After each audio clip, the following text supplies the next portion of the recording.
Welcome to episode 4 of Keep the Hotel Empty. I'm your host, Eric Paul. In studio today, we are grateful to welcome in members of the genre-bending progressive metal band, Fiends. In today's episode, they discuss reforming after COVID, all the lessons they've learned, and expound on their new album, Insolent Noise. Please enjoy.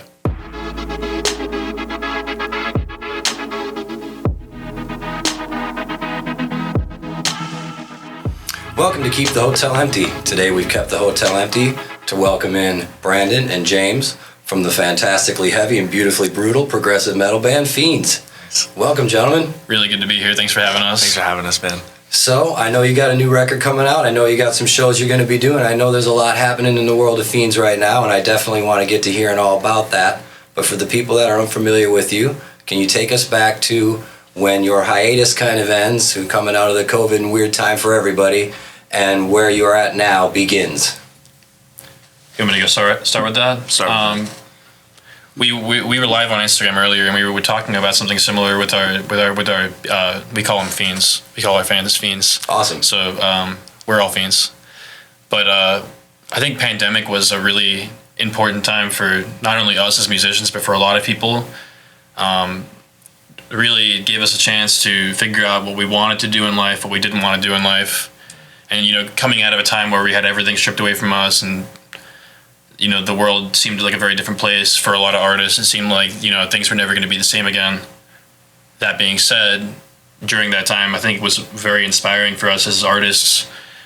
We were able to channel a lot of different emotions, new emotions, and, you know, put them into music. And I think the pandemic actually gave Fiends a chance to grow, in the sense that people were streams went up like crazy during the pandemic. People weren't able to do anything, so we saw Keep Me in the Dark explode during the pandemic. Crazy. Which is really cool because the song, you know, and what the song is about. Keep me in the dark, I will find my way out.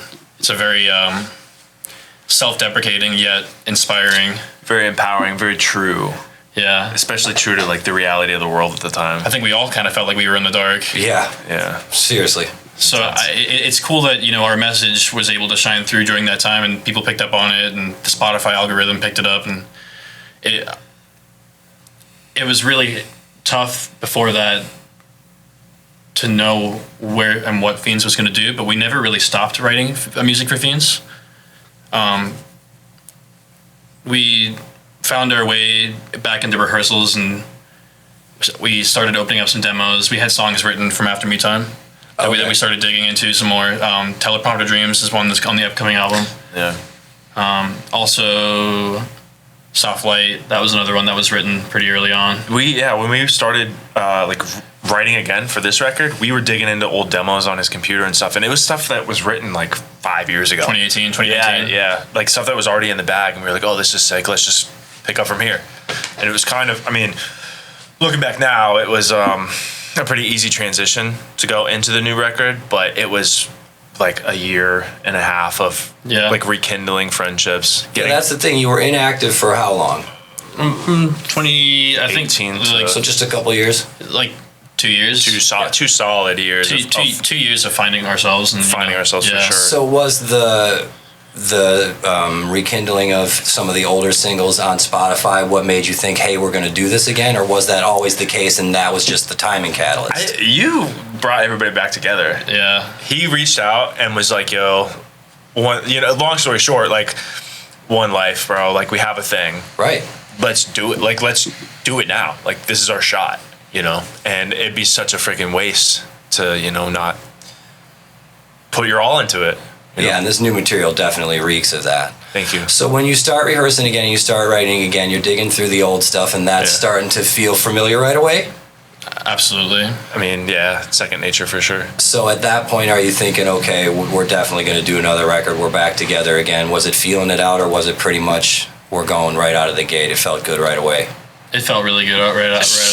Yeah, straight up. I remember playing like our first rehearsal back, and we were like, so let's just run through the shit that we have. Right. Yeah. And we were just like, yo, that was fun. This is nice. Yeah. You know, during that period of time, I tested myself in other ways during the hiatus. I I went back to school. I was entering into a nursing program. I got my A&Ps, like the anatomy and physiology done, and just I was never a great student in those sorts of classes, but I took the time to sort of prove to myself that I had grit and that I could go and do it and complete it, and I managed to pass those classes, so that was really cool.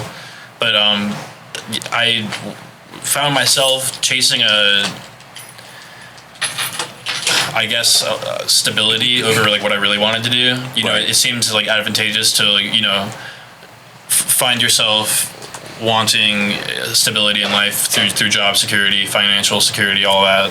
Yeah. And I come from a hospitality background. I like connecting with people. I like taking care of people, whether that's as an artist or just as a human being. Right. So, I used that time to discover other parts of myself, and just really kind of strengthen my grit as a human being, and going to try. I was never a good student in high school. The fact that I thought I could go to college and take classes like that, I managed to pass them, and that was a cool time. But I think ultimately it led me back down a path of, all right, well, I can accomplish this. Like, I know I can get these guys back together and we can do something with this. Mm-hmm.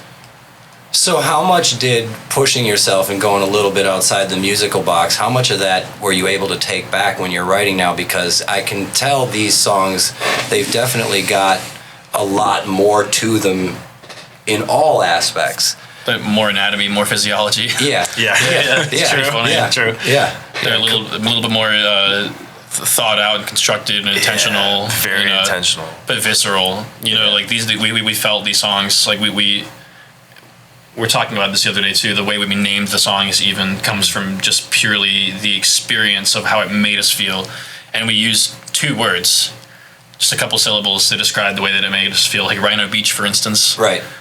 Just stampeding rhinos on a beautiful atmospheric beach with the sunset, and you can kind of just feel it and visualize it as you say the name. Right. And then we Googled it, and Rhino Beach really exists. It's a place in Australia, so we have to go play a show there. Oh, for sure. Yeah. So sick. I don't know if it's in like a huge part of Australia, but it would be cool. Maybe Or if there's actually rhinos. Australia is our number 1 streaming hub. Is that right? Yeah, it is. Yeah. Sydney, Melbourne are top 2 always. So Australia's got to come out for the Rhino Beach show. That's why we got to make that happen. Sure. So when you're first writing these songs, it's just the 4 of you, right? You haven't added the keyboardist yet? Correct. Yes. How long did you do that for? How long did you write before you? Did you write all the material sans keyboard? I think we had shells for all the songs, but a lot of the pre-pro had keyboard MIDI parts in them. That you were playing? Yeah, we were just like writing like Plastic Horse. Jake embellished a lot of that stuff, and like he's a real classical pianist. He's got a great background. He's able to do it more justice than any of us possibly could. But the initial ideas were sort of there when we got together and we started rehearsing with Jake. We brought him in, and we were able to. We hit a bit of a stale period before Jake came into the mix, where like we were like trying to like write the songs and we were trying to finish the songs. We had these shells, but we'd always toyed with like, we could get a second guitar player. Mm-hmm. Let's get a keyboard player. Like we want these parts in the sound. We love prog metal. We love bands like Dream Theater, Vola, Loathe, all bands who are introducing this back into the sound. Like we're really, really happy with the decision that we made with bringing him into the project. So is that how it came to pass? You knew these songs had more that they could be added to them, and another person was Absolutely. the answer? During COVID, there was a bunch of promotions on like the Sonokinetic, like Native Instruments Sonokinetic libraries. They're like usually like $1,000, but I was able to get them for pretty cheap. These are full spectrum orchestral production tools. They're all like like Rented Mental, for instance. You hear the not that I want to admit this, of course I'd like to admit that it's a real harpist and they're really orchestral bells and stuff, but they are. We were able to use all sorts of composition tools to make all that stuff happen.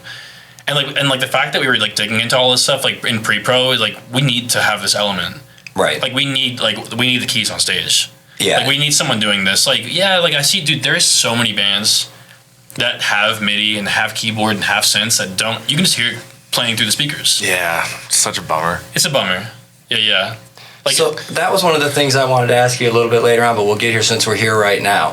How are you going to handle this live? Are you going to have the keyboard parts all played in real time? Will there be some backing tracks? Will you play to a click? How are you going to navigate it? Pretty much that, yeah. Play to a click. There's going to be some stuff in the monitors in terms of like backing tracks and everything, but like subs, like bass drops. Yeah, bass drops. Like Plastic Horse has like stuff that's not played, as it were. Yeah, for sure. Exactly. But I mean, Jake's gonna be playing all the synth parts, all the key parts, and everything. For sure. I mean, we're gonna be how did you find him? arrangements. I met Jake just before I started dating my now wife. They both came into my life around the same time. So they both came into my life at a really good time. We're really solid human beings were entering my life. And he was one of my groomsmen at my wedding. Awesome. And I think that was a really great experience for all of us. Like, just seeing how we all mesh together as people. And it was just like, and Jake and I had been writing music together for a while outside of Fiends. Like, I've always been involved in production, and Jake and I had always been toying around with like Daft Punk type inspired, like pendulum, like drum and bass, like house music type stuff. And we always worked really well together. And I said, let's put this stuff on hold and like just join Fiends. Yeah, he seems like it's bringing a lot to the party. It almost seems to me like he was always there, and now he's just there. Yeah, dude, real talk. So, kind of jumping back to the whole writing process. For the first record we did, Me Time, like it seemed like we just wrote it and we were like, that's it. That's like those are the songs. We didn't really sit with them. And for Insolent Noise, the new record, we really sat with the tunes for a long time. And we were like, let's be as intentional as possible with every part, every riff. Like, we were all together writing everything. We were like, that riff sounds good. Or like, try that riff. We were all hands on deck. And threw some away.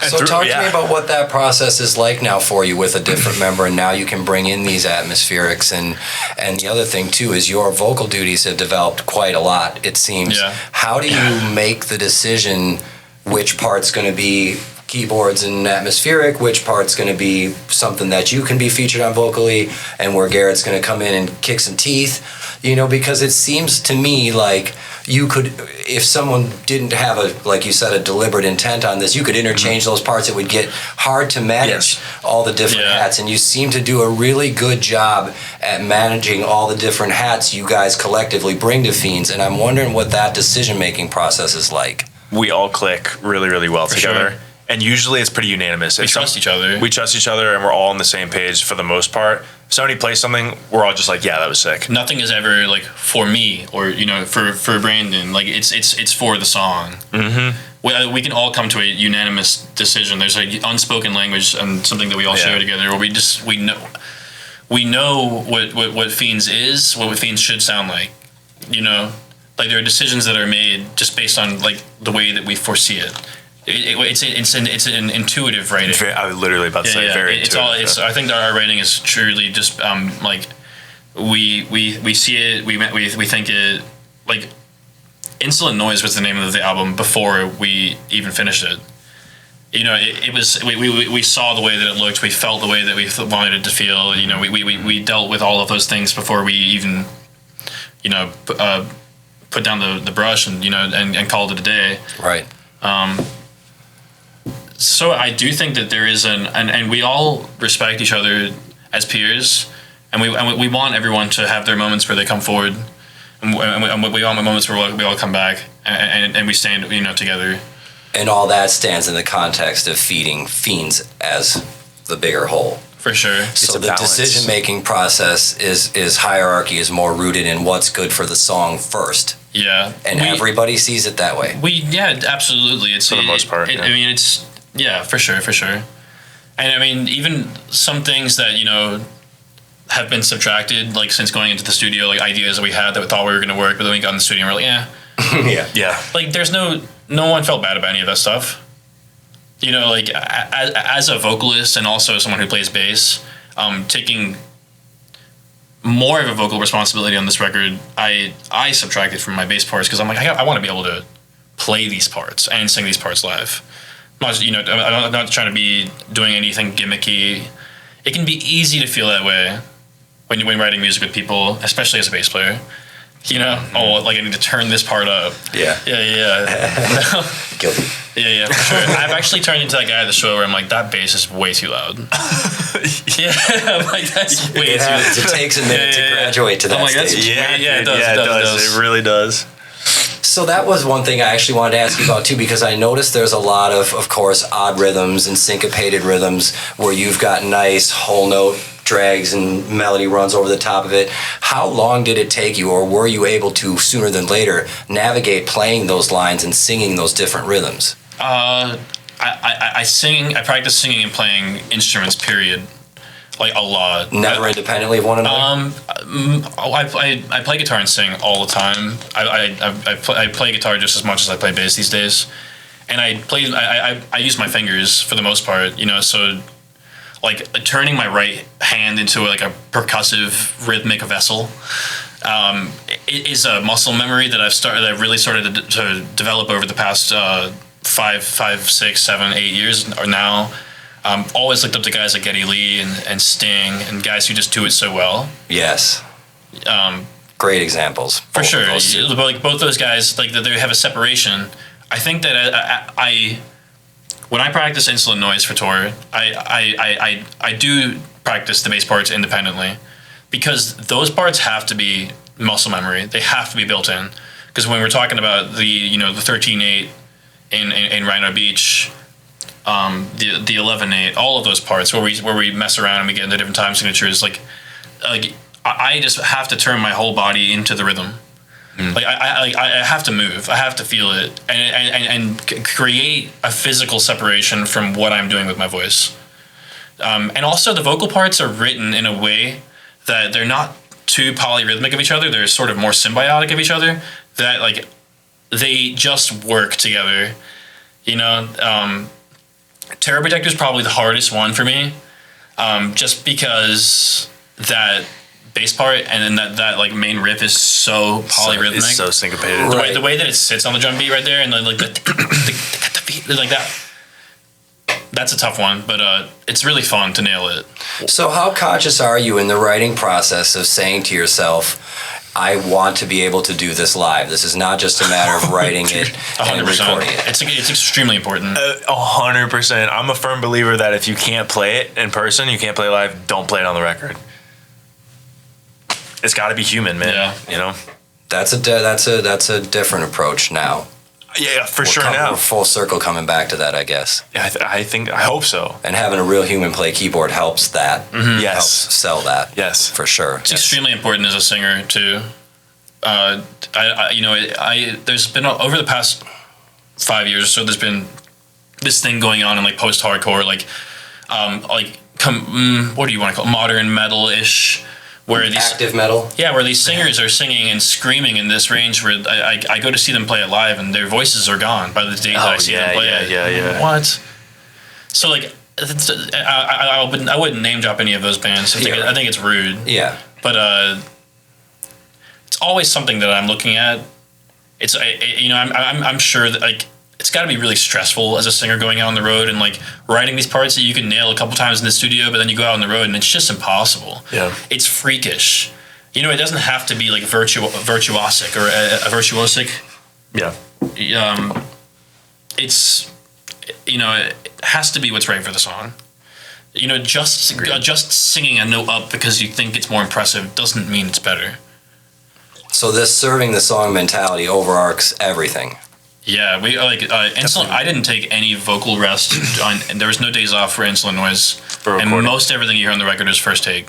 Yeah.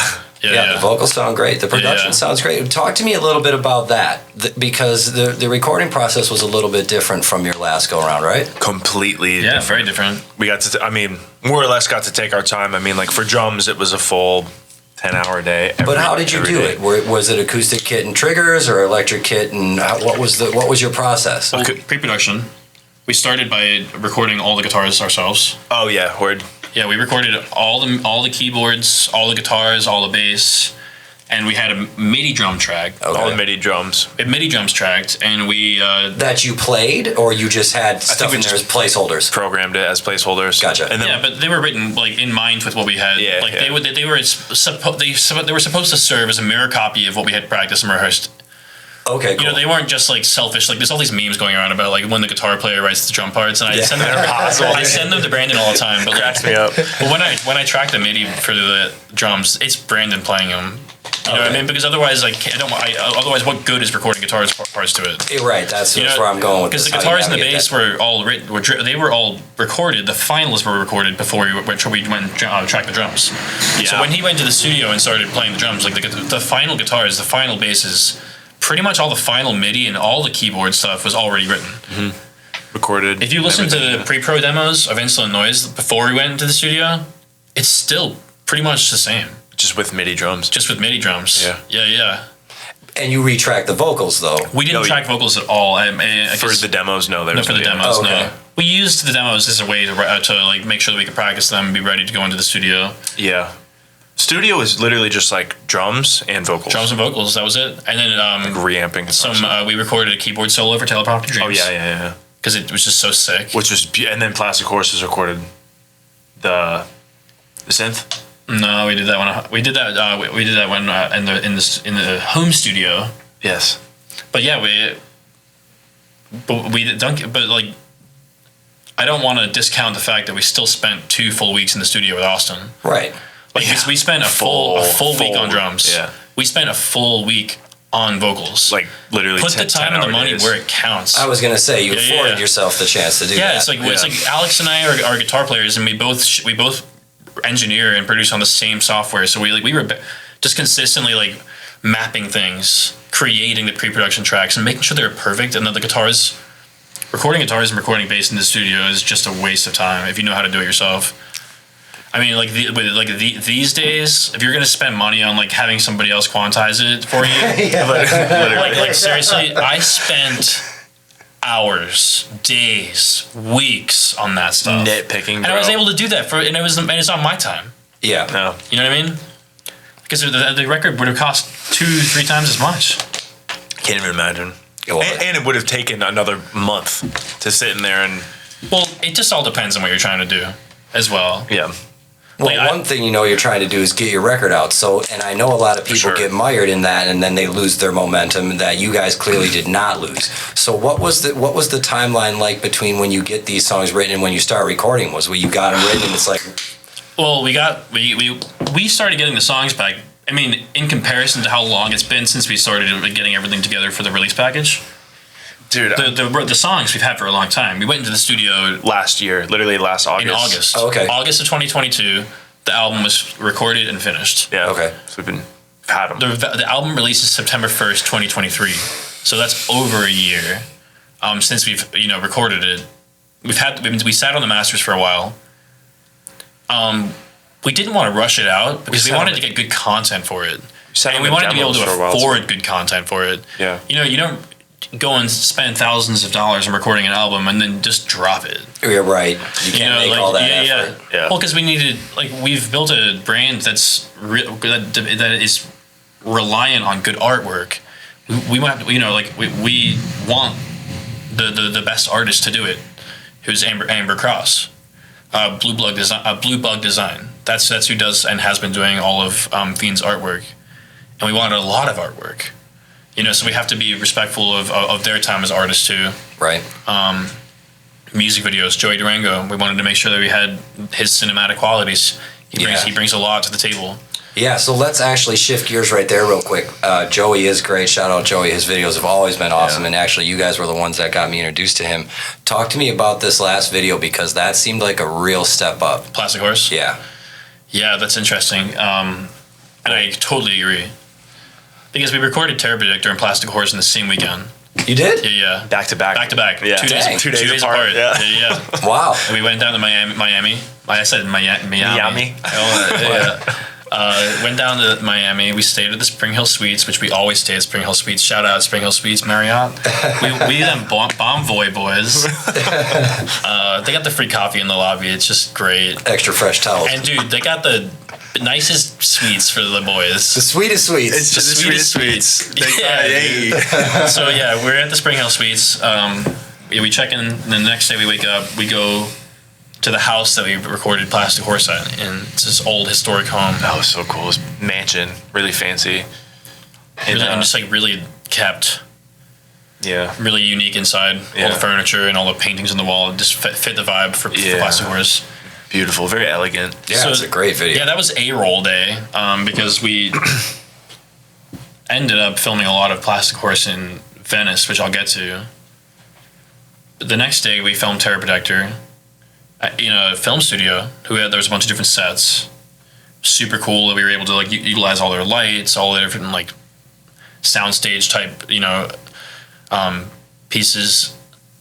So yeah, that was really cool. But Plastic Horse, we felt needed more footage than just what we had gotten in the house. So over the next couple of weeks, we went down by Caspersen Beach. Mm-hmm. I guess it's down by like Sharky's in Venice. I know it's down by Sharky's, and you kind of drive past south of Sharky's, and then you get to it. It's it reminds me of like South Lido. You know, it's just like a dead end beach. Yeah. It's super cool. Nice.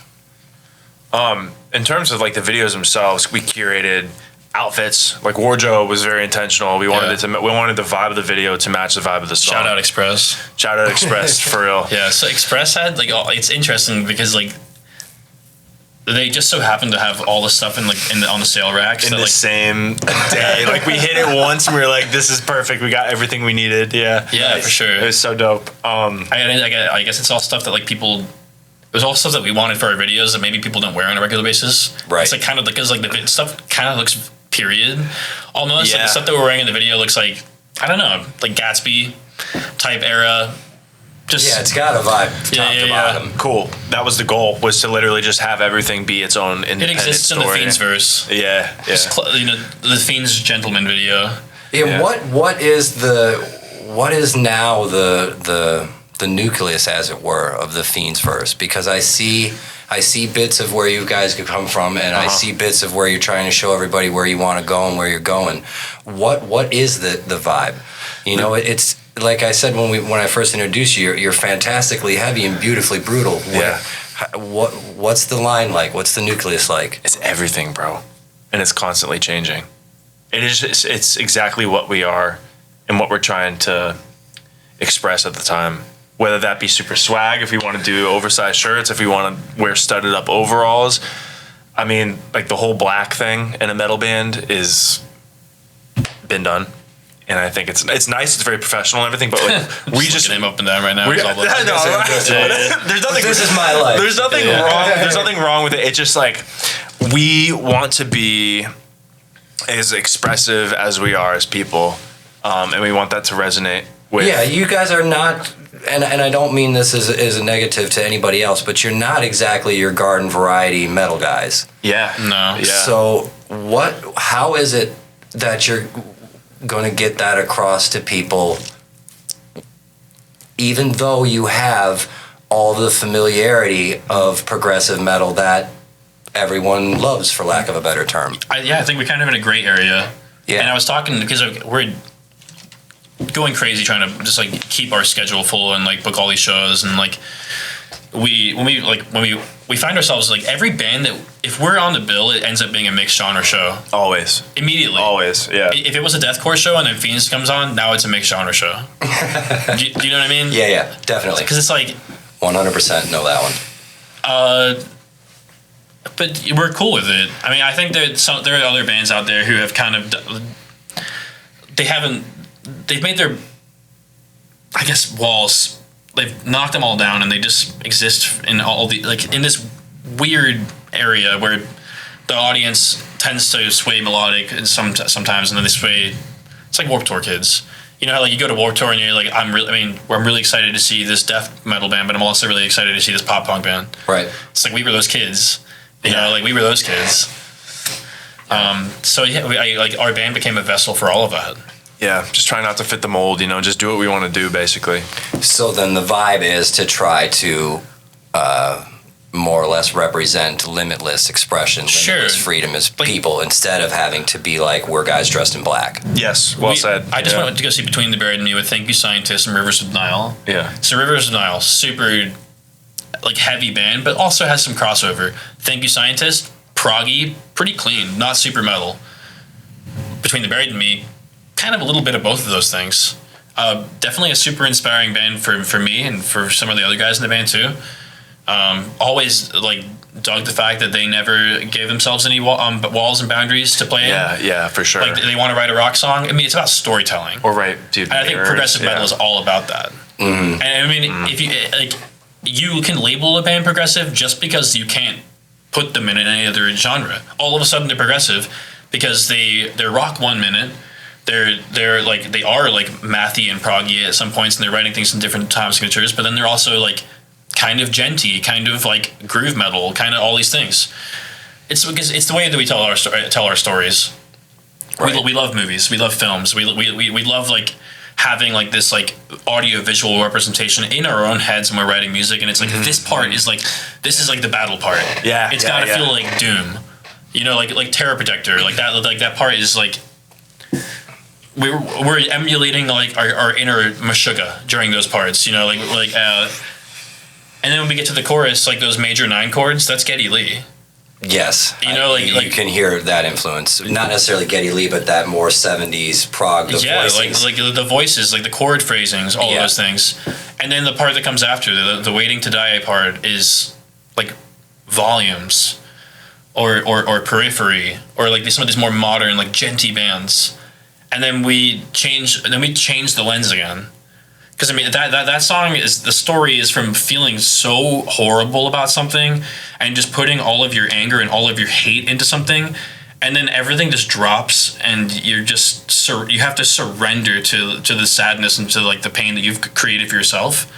And that part totally like the narrator decides not to be sad or angry anymore, but to use it as a reflective point and to never go back down that path of self-deprecation. You know, like the song transcends. It's angry. It's violent. It's just like and then you get to the section where everything drops and it's cleansing, and we kind of like channel like maybe our like Inner Circus of Ive, like more like prog rock, Seosin, like all those like kind of like post-hardcore like proggy sort of bands, Closure in Moscow, Between the Buried and Me. Yeah, I was really picking up on some of that. Yeah, digging it. Then we come back to the part where we build it back up again, and again trying to like maybe channeling a little bit of that like Inner Rush influence again, and then that pick up at the end where we give you the chorus, but we bump up the BPM a little bit, and Brandon starts to pick it up on the drums, and we really send that song home. That song was cool because and I think it's part of the reason we chose that one as the first single. Because it was a really good storytelling song. And more or less like an embodiment of everything on the record. Everything that was about to come. Yeah, it kicks the door in pretty good. Yeah, all in one song basically. Because you can't really like pin that as a certain genre in itself. That song. Right, and no one's gonna say it sounds like this instantly. People said it sounded like Michael Jackson.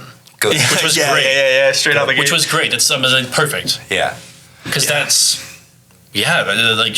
I hear that. I feel that. Grew up with all like listening to all that stuff as a vocalist. Justin Timberlake, Michael Jackson, the more like swagger R&B type vocal styles. I love that stuff. Okay, there was one song I wanted to ask you about on the record, but since you mentioned that, I want to talk to you about this cover song. Is the cover song coming out? Cover song. The cover song that was in the folder of music you gave me. It's like is it a Sam Smith song? Or yeah, that's never coming out. No. Yeah. I don't know why that was in the folder. Sorry. But I got to tell you, the vocals on that are killer. Oh yeah, thank you. Recorded it's that incredibly authentic and genuine. So it didn't sound like you were trying to take the piss out of it. It really sounded like you did a good job. Yeah, it was sort of an experiment that we did. Yeah. And we like it, but we just don't want to be that. No, I didn't know why. I mean, I was like, I don't know if this is going to be a funsy thing or what. What else was in that folder? Just nothing. Just I don't think we ever want to do covers. Yeah, like at all. We think that's sort of become like an Instagram, TikTok band thing. Yeah, for sure. And it's just like not. really what we want to be perceived as like old school artists. We want you to feel the way that you felt when you held Avenged Sevenfold's self-titled album. Yes. You have it in your hand, and you're just like, this took time. Right. You know what I mean? Yeah. Like, there's the love in this. I can feel this. I feel immersed in it. I can see it. I can feel it. You know? Well, like, the compositions reek of that. This is me. This was written for me. You know? That's how I felt when I was listening to like Linkin Park, Hybrid Theory, like Story of the Year, like all that stuff. Like, felt like it was written for, like, it's so personal, so much time put into it that it just felt like it was yours. You couldn't imagine that anybody else was listening to it. It felt like it was yours. I feel that way about all the music that I like grew up listening to. It doesn't, before YouTube, when you were watching like music videos on Yahoo Music, you didn't see how many views it had. You didn't see how many likes it had. Yeah. It was just like there for you. Right. You could there wasn't like this visible social networking going on. So it's like, if you liked this band, like, you didn't know necessarily who your people were unless you were like out there with them. Yeah, that's an interesting way to couch it. That is a dramatic shift. We see it on an everyday basis now, and it's like, oh, this guy's a metal guy.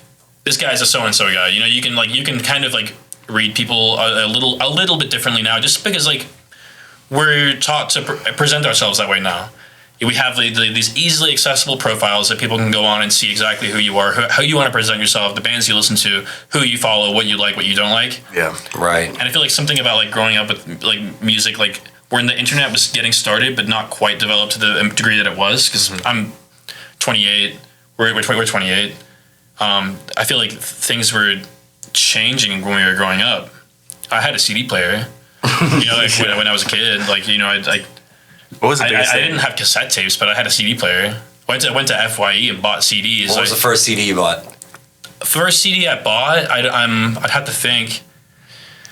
Mine was Bobby Brown Bobby, so it can't be worse than that. Dang, all right. First CD I ever owned was Dookie Green Day. Dookie for sure. That's champion status. Dookie Green Day, and that I think the album changed me forever. I think like between like Billy Joe's voice and like Mike Dirnt's like bass parts, like just made me want to play music forever. And also like around that same time, I had like one of my neighbors was like pretty goth, like wore like the trip pants, and like he was in like 5th grade, but like it was super goth, and like loved Hybrid Theory. Nice. And like so like I was able to like really like get into Linkin Park too, and I remember just like jamming Crawling as a kid, like it was like this weird blend of Linkin Park and Green Day for me. That's awesome. That's a hell of a crossroads. But it was definitely like, I mean, both bands in their primes. I mean, yeah. I mean, you can't discount like American Idiot, like a Green Day, like definitely like hit a lot of highs. But I can always go back to Basket Case and like jam all that stuff. I mean, I can hear like Duff McKagan, like Guns N' Roses influence on that album, just like the way that the bass like sits in the track. Yep. I've always thought like that's so Duff, like those bass parts. And what about you? You remember what your first CD was? Dude, the first CD. Do you know I was going to put you on? You did. I was thinking about it. First CD I bought. I don't think I really bought music for a while because my neighbor. Or the first record you remember playing the hell out of? Sum 41. Yeah. Does This Look Infected? That was the first, because my buddy burned it on a cassette tape. He burned it on like a little boombox he had. He burned it on a little cassette tape and he gave it to me. I would listen to it every freaking night. And then like Blink-182 came along and all that stuff, and I was like, this is sick. But Sum 41 was like the first thing where I was like, I feel the edginess. I feel like that. It's giving me that thing. Greatest Hits. Greatest Hits? Blink-182. Not Now.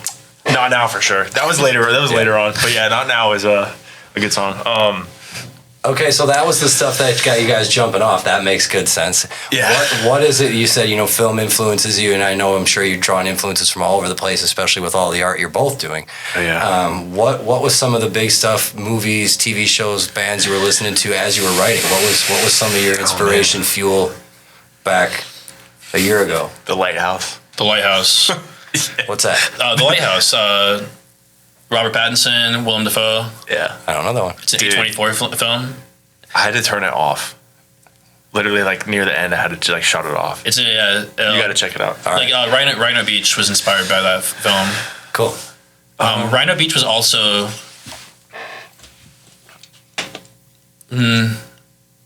Oh yes, there's 2 references of film in Rhino Beach. Barton Fink. I love that movie. By the Coen brothers. And I think a lot of people would mistake what I'm saying in the chorus.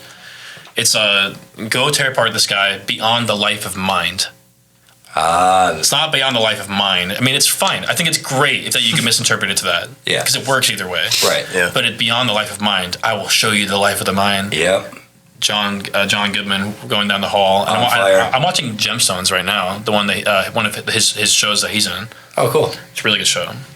But yeah, so like Rhino Beach has like pretty like direct influence from The Lighthouse and Barton Fink, two films that I really love. Me too. I love Barton Fink. That's a classic. Coen Brothers in general. Yeah. Fargo. Same. All those movies, just like are super inspiring. The Northman. Have you seen that? I have not. At one point in the movie, he says like, "How can I be set free when I've like come to know so much pain? Like, how can I ever be set free? Even like when my whole life, all I've known is pain and anger." And like that was inspiring for like Terror Protector, like pain making me stay, eating my mind, stuck here in this place waiting to die. But it directly correlates to Transcender, a song that's not out yet. Because I do reference a little bit of inspiration from The Northman. It was a really inspiring film. Well, Transcender was actually the song I wanted to ask you about. Okay. Because of all of them, that's the one that I feel is a really different face for you guys.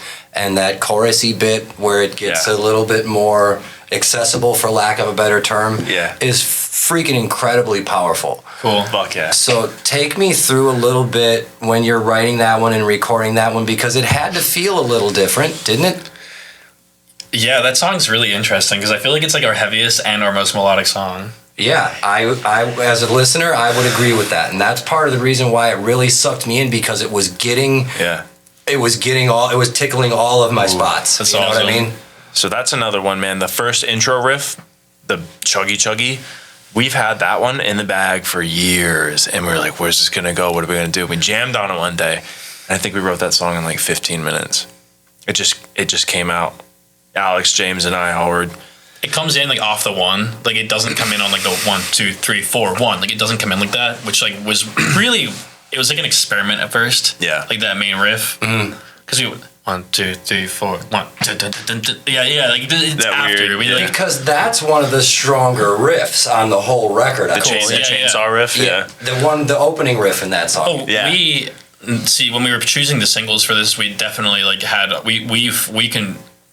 It was really hard choosing the singles. Like we said earlier, we always agree on the songwriting, but when it came to the singles, we didn't have. It was impossible. It was impossible to choose the singles. Brandon and Garrett were like so team Transcender. I feel like But it almost seemed, now looking back now, I'm gonna be like slapping myself for like when this comes out and people are like really digging Transcender. It's gonna be like the top dog. But I feel like if we were to have released it as a single, it would have been like too much too quick. Too much too quick, but also like it makes too much sense as a single. Yeah, for sure. It would have been like, okay, that's obviously the one that they chose. Yeah. You know what I mean? Well, that chorus bit, and it's funny you should say that you have a Linkin Park influence. I wouldn't have necessarily guessed that, but that's the part that almost smacks of that to me. That the verses, chorus? No, that chorus. The chorus itself, yeah. Dang. It gets bigger. It's more inviting. It's got that, you know, like you were saying before, that message that you might not necessarily even know what it is you're saying, but you're somehow finding yourself immediately relating to Super this. relatable, yeah. Transcender comes at a point, like after the halfway point of the album, where the album starts to become more positive. If you listen to the song, if you listen to the album from start to finish, The track listing is really cool. The message, the overall message of the album, like you can hear the narrator's like healing process. It starts very self-deprecating, very dark, very hateful, very like you know, maybe potentially like seeking vengeance. What's the opening cut? Rabbit Boy is the first one on the album, which is kind of like a title song for the record. Okay. But the album really starts with Teleprompter Dreams. Okay. So that's interesting because track 1 and track 9 are like opening credits and ending credits. Okay. The meat and potatoes is all track 2 through 8. Because it starts with Teleprompter Dreams. The narrator starts guiding you on this journey you're about to go in. Come with me. We're gonna like it's take the ticket. Yeah, take the ticket. Yeah. And we delve through like some disgusting subject matter, like things that are like very personal to us, that we've kind of decided that we don't really want to like dig into what the songs are like specifically about, because I think it makes them less accessible. Right. Yeah. I want those parts to be left up to interpretation. Big time. Especially songs like Terror Protector. But it transcends the album. It takes you from a very like a horrible place to starting to think like, this is not doing me any good. You know, like I'm not healing. I'm not better for feeling this way. So there's a choice that is made somewhere between tracks 5 and 6, kind of around like the Rhino Beach time. Like once you hear Rhino Beach open up, you know the album's about to change. It's like A and B on the record. Like we wrote the record like A and B side. Yeah, nice. Like happy side, angry side.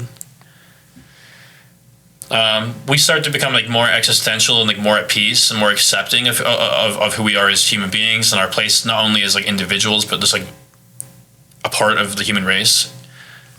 And you can just see like the perspective shrink from like so small and like intentionally egotistical and spiteful to just like total ego death and like freedom. And that's actually, it's very good that you said that, because that was one thing I wanted to ask you about, ego death specifically, because you have that one line where it very prominently comes out and says, let the ego die. Yeah, you can hear it, but there's no mistake in that one. Yeah. This is a theme that's come up in, I find, a lot of music and a lot of art and people's general discussion with one another, and it's become one of these things. How has becoming conscious of what your egos and humanity's ego in general plays a role in your creativity has you to the point where you can decide that this is a theme you need to explore? Why do you think it is that this has become so prominent, and is a kink in so many slinkies? It kind of brought us back together in the first place, I think. Yeah, you got to lose yourself. You got to surrender yourself to find the true self, man. I think like failure can really spark a path of ego death. You know, learning from your mistakes. For sure. How much better do you think this process was for you than the last go round with having that?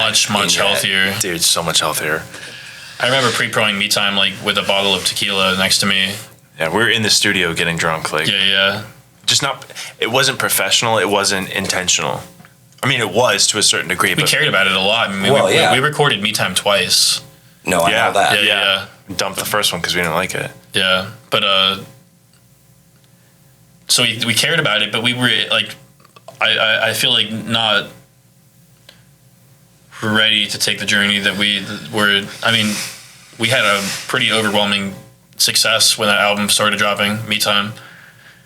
Yeah, I remember 700 Club blew up pretty big, and Keep Me in the Dark is even bigger.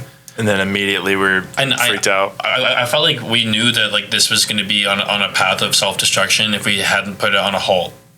Right. Well, that's smart. That's good for us. We're so glad that we did. We weren't ready. So glad. Because it was immediately going down that path of self-destruction. You know, like we're not going to stop now. Like that's the difference. I mean, we took the time apart to, you know, go on our own journeys and figure out what we really wanted to do. Yeah. So do you think that some of this ego death, for lack of a better term, is what made it easier to have this song first mentality when you're making the decisions, like when you're going to sing versus when Garrett's going to sing, 1,000,000%. when there's going to be Keys taking the melody versus Alex, or guitar? We're all just happy to be a part of it. Yeah. I just want to create. Like we were saying earlier, man, we all share the same energy where it's just like, it's so symbiotic. We're all putting forth this effort, an extension of ourselves into this greater thing that's greater than all of us, you know?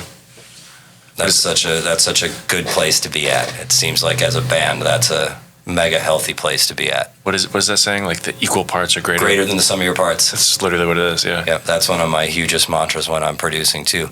And so true. And some of the greatest records. I mean, I'd like to ask you guys real quick about, you know, some more of the older influences, like you said, Rush. But you know, I think when you talk to me about your writing process and your recording process, Faith No More comes to mind, because they were a band that would explore one another's ideas and try one another's ideas, and you must be doing that.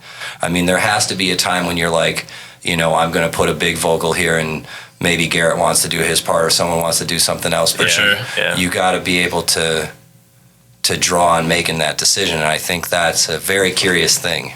This is the heavy part. Yeah. This is the Garrett part. Yeah, right. Yeah. There is a lot of trial and error. Trial for sure, where it's like, let's try this part out. Or like, you have this riff, let's try that riff. And if it sucks, we'll feel it immediately. Or if it's sick, we'll work on it. Like, there's a lot of like... But the overarching theme is, we'll try it, we'll play it. 100%. There's never like a, nah, that sucks, we're not even going to bother trying it. We always give it a shot. That's so important. I was going to say, I think that's huge for bands to hear. Okay, cool, we'll try it. We'll give it a shot. Yeah. Let's check it out. Yeah. 100%. To every idea, we give it a shot. Because you know a lot of young bands who, to kind of drag back into this again, still in their ego modes. Yeah, when dude. you're writing, you end up getting married to your part. You end up not wanting to explore something because it might compromise what you thought and this and that. So I think it's really good for people to hear that, you know, that change has been so beneficial to you guys. And when they hear the record, it's going to be plain as day. Cool. So talk to me a little bit about what's next. I know we got some shows. You got new material that you're going to work on for another record already, or are we just shifting gears into live? We're grinding on the live runs right now. We're doing a couple of shows coming up soon. We're just going to be pretty steady focused on that for the next probably I think by the time this airs, we'll have been back. We'll be just back from tour. But on tour, we're hitting Orlando, Bradenton, Jacksonville, Charleston, Charlotte, and Atlanta. So there's a really big focus on Southeastern reach right now. Focusing, everything within our reach. Right.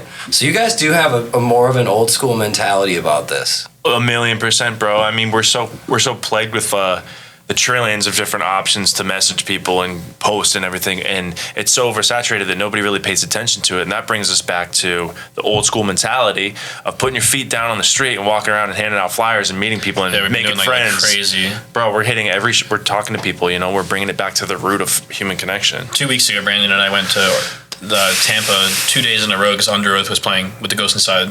Nice.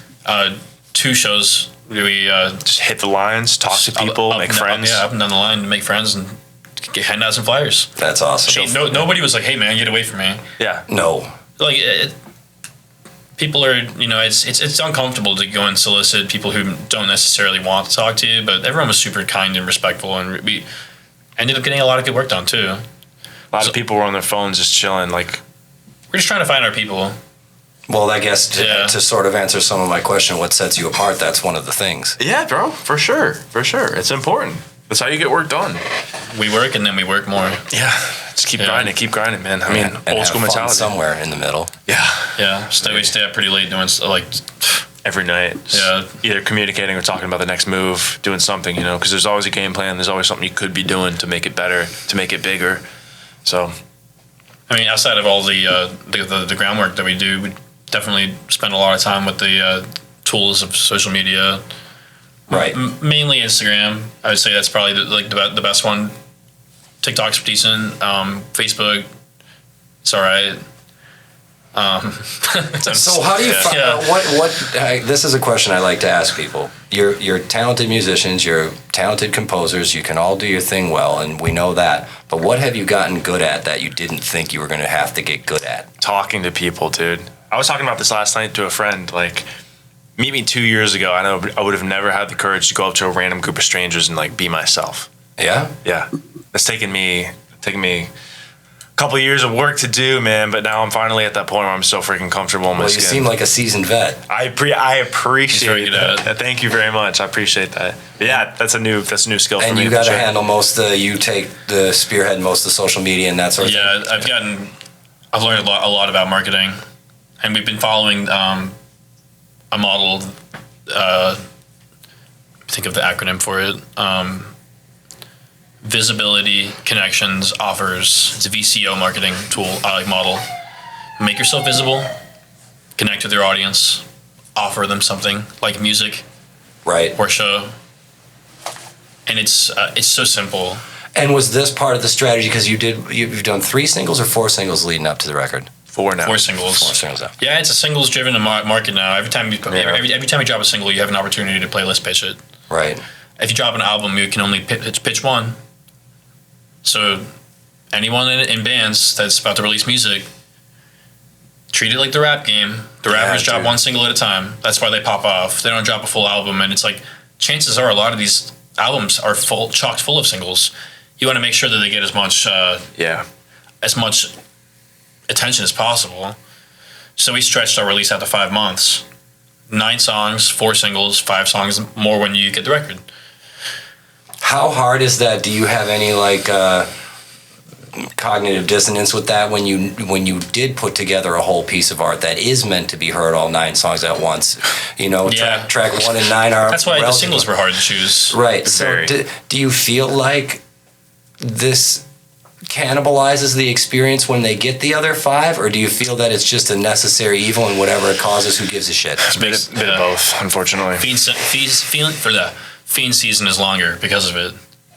Right. So we have it's like 1 single and then 4 weeks of promoting it. The first 2 weeks might be pushing some reels or videos, YouTube videos, and then the next 2 weeks leading up to the next one is starting to get the ball rolling for the next one. So like there's song content. It just stretches out the amount of time and the amount of eyes that we can get on it, the amount of ears we can get listening to consumption. Oh yeah, from a branding and visibility standpoint, it's a no-brainer, which is why it's become so ubiquitous. I just wonder how you feel when you have to take off your marketer hat a little bit and put on your artist hat and know that someone's going to see half your movie before they see the whole movie. Oh, that's just part of the game. You never get any odd feeling about that? That's probably why we settled on the 4 singles that we did. Yeah. I mean, because they don't tell too much of the story, or you need the rest of the story to put them in context. It's like kind of both. Well, it's like Turbidector, like angry and pretty. Rhino Beach, huge and melodic. Rented Mental, angry. Plastic Horse, beautiful. And there's all more of that so on the yin record. Yang. Right. Yeah. But there's so much there's so many condiments in between all those things. You go to get an ice cream cone, right? You got 26 flavors in front of you. You see 5 that you really, really want. You're not going to get 5 scoops of ice cream. You're going to sample all of them. Yeah. And then you're going to go, oh, okay, that's 6 weird off the wall one. Like, I think it's not like the outdated mentality of like doing the couple singles first, or like, oh, they're dropping a record, like you don't even get a single. I think that's kind of crazy. Like, you need the samples. You need to have the, half exposed, what did you call it? You said, a couple minutes ago, you said like a teaser, basically. I think it's necessary to like have the preview. Yeah. See, and this is what I'm curious about, because you guys have a great insight on this, I feel. Back in the day, 90s,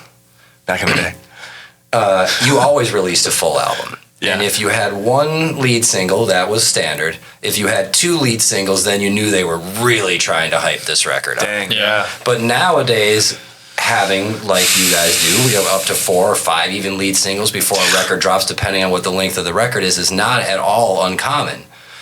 I'm just wondering what that feels like, since you almost can't just put out 1 single. If you put out 1, it might as well be 4. You know what I mean? Because 1 isn't going to do what now 4 does for you, like you said, extending your season, getting your extra attention. So true. Like the EP is the new single. You got to have 4 or 5 songs, right? Which is crazy. So then let me ask you this: as we're talking about back in the day, what day of the week are you going to release your album on? I think it's a Friday. Should be a Friday, right? That's how it always should be. Well, this is one of those things. Yeah. It's become Friday. Yeah. But for literally 50 years, it was Tuesday. Oh. Yeah. Playlists update on Fridays. That's the gimmick. Oh. The editorials all update on Fridays, and Spotify has sort of monopolized the way that things, which is, I love Spotify. I've been using Spotify for a long time. Yeah, me too. Before it was available in the US, you had to get set up a IP address in the UK if you wanted to download the beta for it. Crazy. But even then, it still had everything on it. Yeah, that's right. But Spotify has definitely changed the way that people consume music.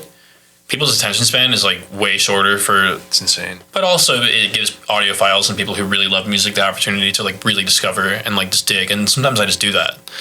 I'll just sit down and it's now it's my music discovering time. My music listening time is just so satisfying. Just sit there and you just scroll through everything. But agreed. Yeah. That's 85% of music consumption is Spotify. 15% is everything else. Apple Music, Deezer, Amazon, everything. So that, I mean, it sort of has started to dictate the way that people do things. People want to get their monthly listeners up on there. You know, people want to make sure that, you know, like things like Release Radar, Discover Weekly, all those are algorithmic playlists.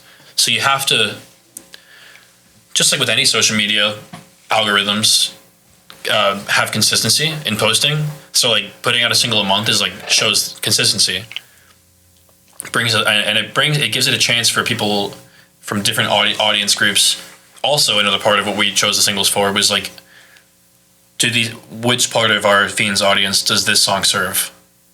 You know, which part of our audience is going to like this one, or do we think is going to like this one? We're talking to a good friend, Johnny Crowder from the band Prison, and he said it's never the song you think. Yeah. I've heard more than one. It's so true. It's so true. So true. It's so true. It's crazy. But still, in that process, we wanted to do the best we could to pick the songs that we thought were going to reach different parts of our audience. So in 2023 and beyond, the idea of just dropping a full-length album with even a single preceding it is just no.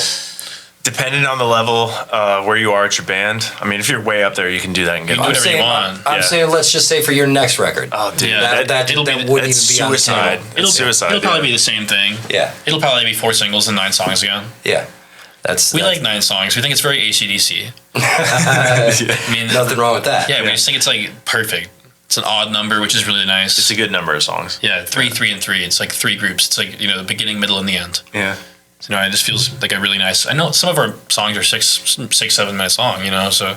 They do seem to be a bit more concise since the last album. Yes. Shorter. Yes, yeah. for sure. The longest song is 6 minutes, and it's with a minute and a half long. Minute and a half. Outro. Even if not in length, it seems that the cohesion is way more obvious. Just dialed in. We figured out what we needed, what we don't need, you know, in terms of like musical structure, like song structure goes. We were like writing parts back in the day, and now we write. But now the focus was like really overall song. Yeah, like composing the song instead of just the this riff. Part is the blast beat part. Yeah. Yeah, and that's the part that, as the listener, it kind of strikes me too, because like you do have parts when it kicks in with the regular blast beat, and it's like, for sure. You know, it really just has to be the mantra that we have no genre. Yeah, like we write what we feel is really, really cool. Yeah, we write what we like. That's pretty much it. Just staying true to our artistic integrity, really. We had a couple weeks where we played with Attila, we played with Traders, and then we played with Bill Murray. So that is a large range. Like different shows back to back. Like pretty close within each other. Mm-hmm. So yeah, like we were talking about earlier, with like if you put Fiends on the bill, it's a multi-genre show. We don't want to be like, oh, Fiends is the deathcore show. We don't want to be like in that. Like, don't put me in a box, bro. No, Fiends is an experience. We want to be able to play with, like, we want to be able to tour with Meshuggah. We want to be able to tour with Spirit Box. We want to be able to. We don't want to be able to like just throw on a really good show and cater to anybody that likes music. You know, not just a metalhead, not just somebody that likes. If you check out our playlist, Fiends Roots on Spotify, it has bands like Snarky Puppy. It's got like Devin Townsend. Yeah. It's got Deftones. Alien Ant Farm on there. Mars Volta, like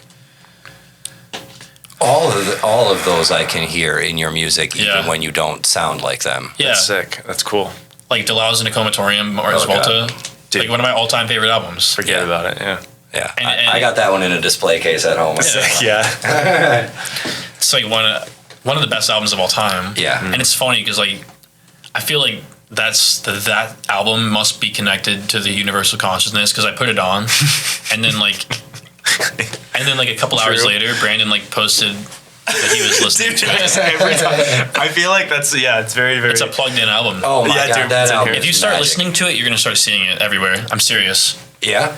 You have to play the album from top to bottom, and then just like look around. I've been in a weird Mars Volta phase lately. Dude, you're gonna be like, say that. Yeah. Okay. If you start listening to it again, everyone's gonna start listening to it again.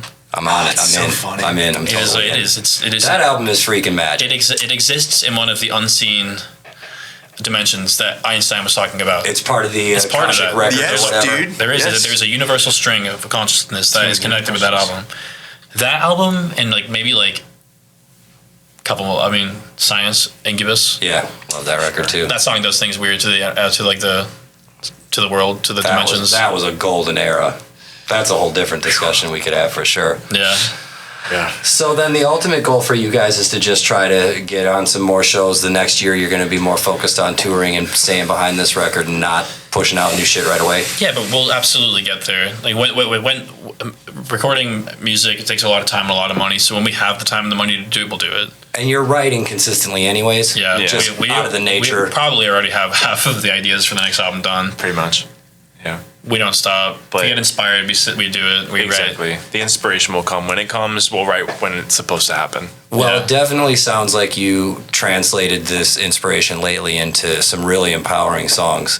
Thank you. So I'm super impressed by it. I'm super happy for you guys. I cannot wait to see you live. I'm going to be right then and there. You got to look at my face. Heck yeah. So Let's go. And Sorry. go ahead. No, Yeah, please. yeah. Oh, I was just gonna say. By the time this comes out, we will have a show booked that we haven't announced yet. We're not announcing it right now because, well, when you're watching this, it will be out. announced. It'll be out, announced.